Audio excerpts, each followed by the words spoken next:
China's Premier Qiang's visit to Australia has coincided with record levels of trade between the two nations. Prime Minister Albanese and Premier Lei are holding a business roundtable, marking the last day of the Chinese delegation's tour with further trade talks. Earlier today, I spoke to the Agriculture Minister Murray Watt about the extent to which trade has rebounded between the two nations. It's really promising to see, as you say, the rebound that we've seen, whether it be in agriculture, mining, a range of commodities that are getting back into China in a really big way. So we already knew that in total we've seen about $14 billion worth of exports go back into China since suspensions have been lifted. That includes mining and agriculture products. But even here in my home state of Queensland, what that has meant is $720 million more in exports to China just of agricultural produce in the last few months. The bulk of that is in cotton, but also really strong figures for beef, for barley, even a little bit of wine from Queensland. I know people think Queensland doesn't make wine, but it turns out we do.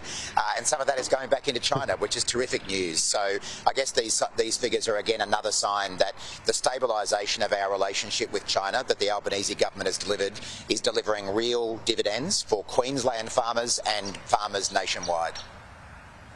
Two more beef producers also allowed back in. It looks like we're nearly there in terms of getting rid of all of those barriers.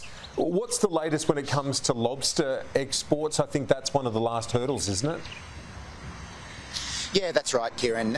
Really, it's now down to lobster and 2 beef abattoirs that have still got suspensions on them.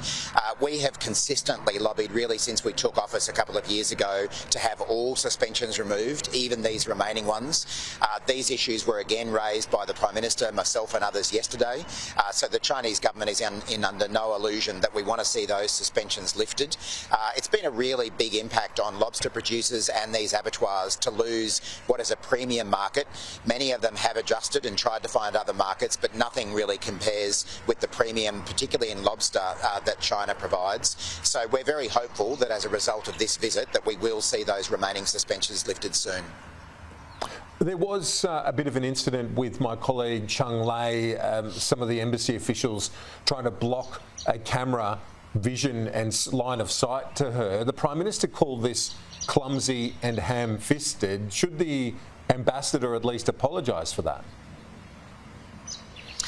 Well, look, I think I'll leave it for the Chinese government to determine how they respond. But again, they're under no illusions how we feel about this. The Prime Minister addressed this yesterday in his press conference when I think he actually took a question from Cheng Lei in his press conference as well. We've made further representations to the Chinese embassy today about it. It's not the way that people should be behaving in Australia and particularly in our parliament. We made the point yesterday in the meeting with the Chinese Premier that one of the things Australians cherish is our free press, our democracy. Let's face it, Kieran, us politicians in Australia don't always feel like we get a fair crack from our media, but that's the way it goes. So people should be able to operate in Parliament, of all places, with freedom, and that position has been conveyed very strongly to the Chinese government. On a few other issues, the coalition is running with the very strong argument now on energy and climate policy that you don't have to have a linear growth in terms of emissions reduction by 2050, that they can achieve that goal later in the decades. Is this something that's going to resonate in your home state of Queensland, particularly in a climate of very fierce cost of living pressures? I don't think it will, Kieran, and it's because of the connection between energy policy and cost of living pressures that I think Queenslanders and all Australians are awake up to. I mean, this idea that we keep hearing from the coalition that we can just put this off forever, this is the same kind of nonsense that we heard from these people for 10 years. And all that meant was that we delayed investment, it delayed the jobs, and it's contributed to the power price rises that we've been seeing over the last couple of years. I mean, when I was at university or when I was at school, you always paid a price for trying to put off your homework or put off your assignments to the last minute and cramming. That's the approach that the coalition is taking. They're saying that they don't need to do their homework through the school term and they'll just catch up on the night before the exam. If we follow that approach, it means higher prices for power for all Australians. I mean, Peter Dutton's plan is nuclear, which won't be around till at least 2040. My impression is that Queenslanders and all Australians want to see their power prices fall now. They don't want to wait until 2040 to get power that will be 8 times times more expensive than the renewables that we're already providing. So it's important we get on with this renewables transition, not just for the environment, because that is the best way to deliver the cheaper prices that Australian households need, and also our heavy industry as well. The Nationals are really pressing ahead with their argument here, though. David Littleproud this morning on Sky News said he's really talking about their attitude towards the transmission lines that are going to go across much of the agricultural land in this country. He says you've got to have the transmission lines to plug in, and that goes across prime agricultural land. This is the folly that Chris Bowen and co go down. 2,000 acres of cultivation country in Wagga going to solar panels. He's using these specific examples. Won't that resonate in parts of Queensland? Oh, look, it probably will be, because this is an issue that there are different opinions on. But David Littleproud is just all over the shop on this issue. Even just yesterday, he was out 1 minute calling for the end to offshore wind, and then he's saying, oh, no, I didn't mean that, I meant something else. It was the same when Peter Dutton launched his new energy policy the other day. First of all, he was going to be out of Paris, and then he's not.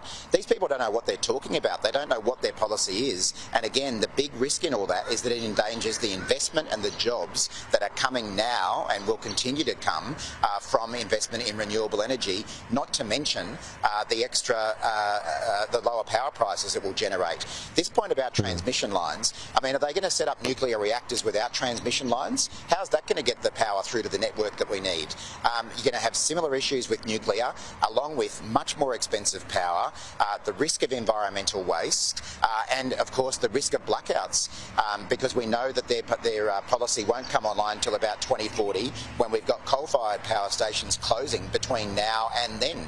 So really, David Littleproud and Peter Dutton's policy about nuclear only is a recipe for higher power prices and more blackouts, and I don't think that's what Queenslanders or Australians want. I know, just finally, you're about to go to Port Moresby. This is for the 30th Ministerial Forum between Australia and PNG. You'll be there along with the Deputy Prime Minister and Foreign Minister. This food security, or biosecurity more specifically, is crucial, isn't it, in dealing with PNG and bolstering their capacity? Yeah, that's right, Kieran. I'm really pleased to be joining this delegation of several ministers from the Australian government to Papua New Guinea. Of course, a really important neighbour, a great friend of Australia, and an equal partner for us right across our region. From an agriculture perspective, our very deep interest is supporting our friends in Papua New Guinea with their biosecurity challenges. You'll remember, Kieran, not long after we took office, we were faced with a very real threat of foot and mouth disease entering the country when it got to Bali, and the risk was that things like it or lumpy skin disease would move along the archipelago, move into Timor-Leste, move into Papua New Guinea and find their way here. That's why we've always invested strongly since coming to office, not just in biosecurity at home, but in places like Papua New Guinea. It assists them to meet the kind of food standards that are needed by other countries like us before we're prepared to import their agriculture, but it's also a really important protection of our own agriculture sector to stop diseases before they enter the country. Yeah, it's certainly our front line as well as theirs. Murray Watt, thanks so much as always. Appreciate it. No worries, Kieran. Good to talk.